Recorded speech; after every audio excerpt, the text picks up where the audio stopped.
In this video, I'm going to give away all my lines for college football for tonight as well as Saturday. We have a total of 39 plays with value. I'm going to give you every single one of those for free. Greatly appreciate you guys tuning in. My name's MGCovers.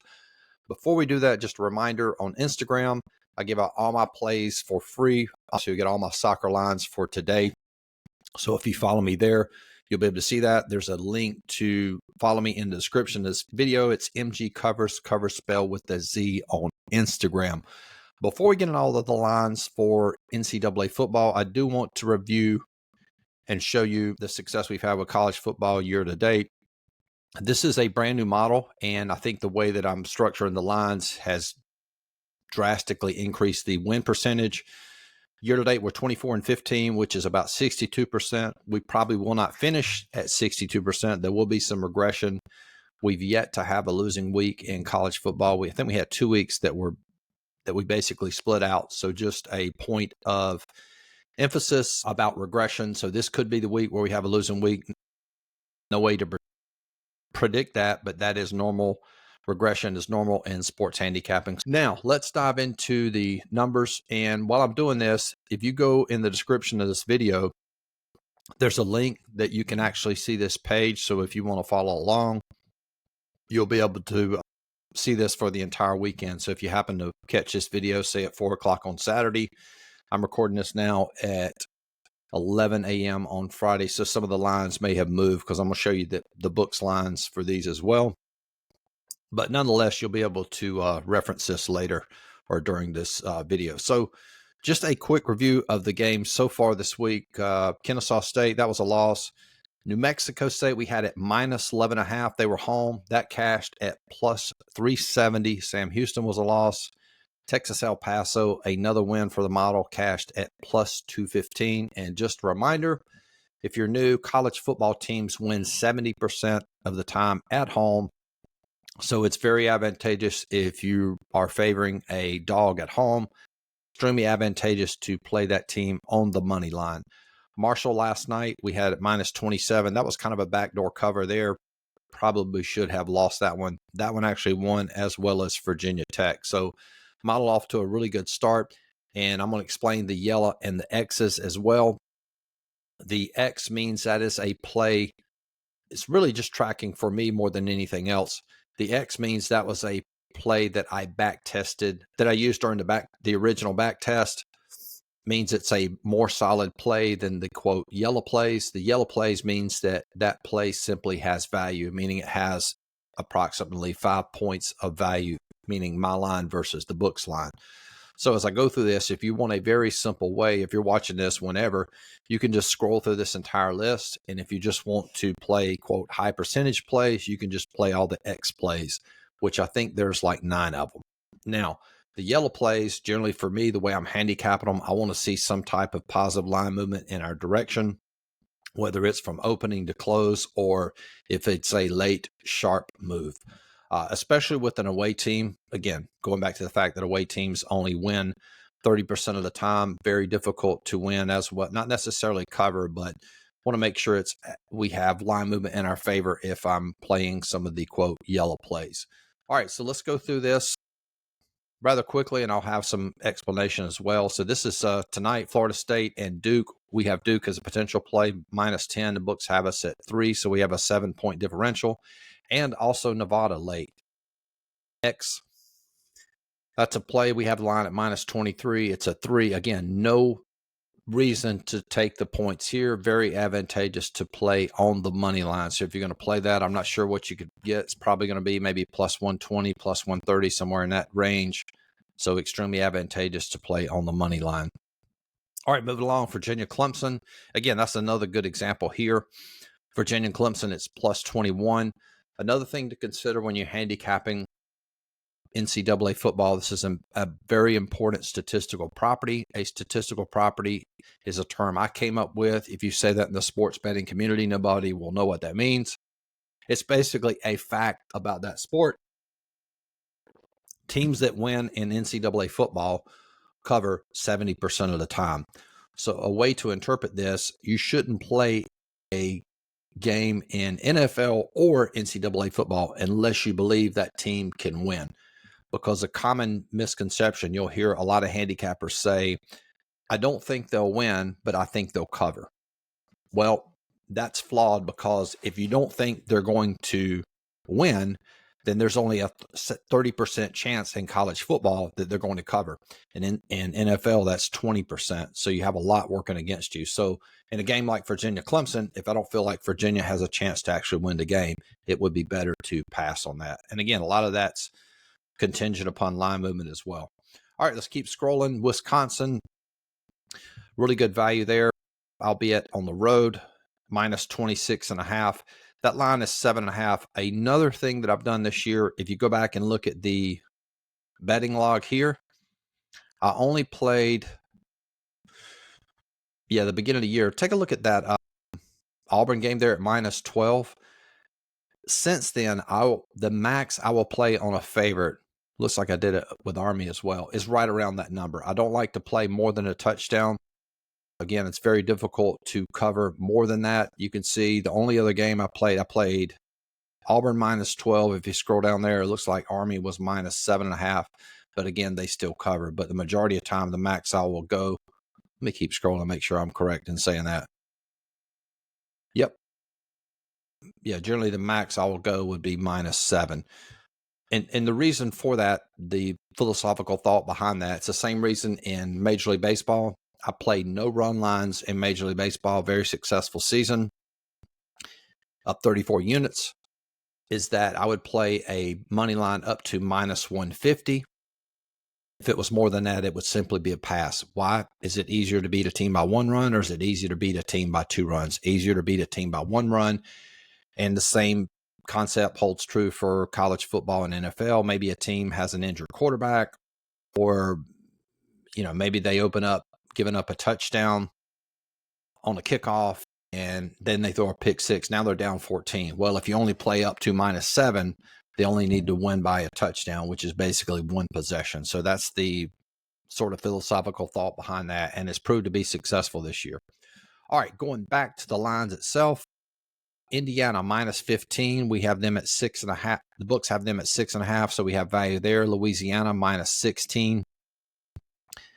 And books have them at minus 4.5. And again, same deal with an away team. I really want to make sure I have positive line movement. So if the line movement is neutral on a away team, for me, that's probably going to be a pass. And what I mean by neutral, let's say if that line is minus 4.5 and it stays at 4.5 and it never moves, more than likely that would probably be a pass for me. Now, if it goes to if it bumps to like a half point to a 5, then obviously that would be something that I would consider. Okay, let's keep moving. Rutgers, we have that as an X play, so that's a strong play, minus 14. My line books have that at minus 4.5. Arizona State and Cincinnati, minus 13. Books have that one at plus 4.5. Again, same deal here. The only time I would probably take the points for an away team would be if we're getting more than 7. Just because the likelihood of you needing those plus 4.5 points is the probability is very small that you're going to need those plus 4.5 points. The only way you would need those if they lost by a field goal. So again, going back to what I've always said about understanding statistical properties, advantageous if you're going to play Arizona State, if we get positive line movement and we feel like it's a good play, is to play that on the money line. Connecticut minus 14. This goes to show how bad Wake Forest is this year when you have Connecticut favored at home against Wake Forest. They're minus 1.5. And here's the next play with South Carolina, minus 18. My line, books have them at plus 1.5. Tulsa minus 12. Books have them at 3. Same situation there. If you're going to play that, advantageous to play it on the money line. Central Michigan minus 6.5. Books have them at plus 3.5. Moving along, Georgia Tech minus 4. Now, this is a scenario when you're getting 10 points here. I would say it's advantageous to take the 10 there. And that's just being smart. And if you go back to, I didn't play that New Mexico State game I showed you earlier. They cashed at plus 370. I didn't play that game, but if I did, more than likely I would have taken the points there. It's just simply, smarter to do that. And as a general rule, it's good to have I don't know if the word system is, but have a process for handicapping. For example, I generally don't play over minus 150 for any sport, and it takes a lot of the guesswork out of it, and it helps you eliminate games so that when you're under the pressure of trying to make a decision, that decision is already made for you. It's the same deal in football. So basically, if the line is higher than, say, 7.5, so if it's +7, I would play it on the money line. If it's greater than that, I would take the points, because then that team has to beat you by more than 2 scores. Very difficult to do. And it's just a very simple way to handicap so that you don't, it takes sort of the guesswork out of it, again, when you're under the stress of trying to make a decision. So if I was going to play that particular game, more than likely I would take the points in that scenario. Okay, Florida Atlantic -11. Books have them at 6.5. Have a lot of away dogs, which is normal. More than likely, books shade the line towards the home side, even in college football as well as NFL. Michigan -16. Books have them at -4, so getting some really good value there with Michigan. And then 2 X plays to follow up. Northern Illinois -26. Like to see this. Some books have this at -3. So if they, win by a field goal, it's a push. Anything more than that, it's a win. UAB at South Florida -8. Books have them at +13.5. Again, if we had positive line movement in favor of UAB, this is the same scenario. Definitely would take the points there.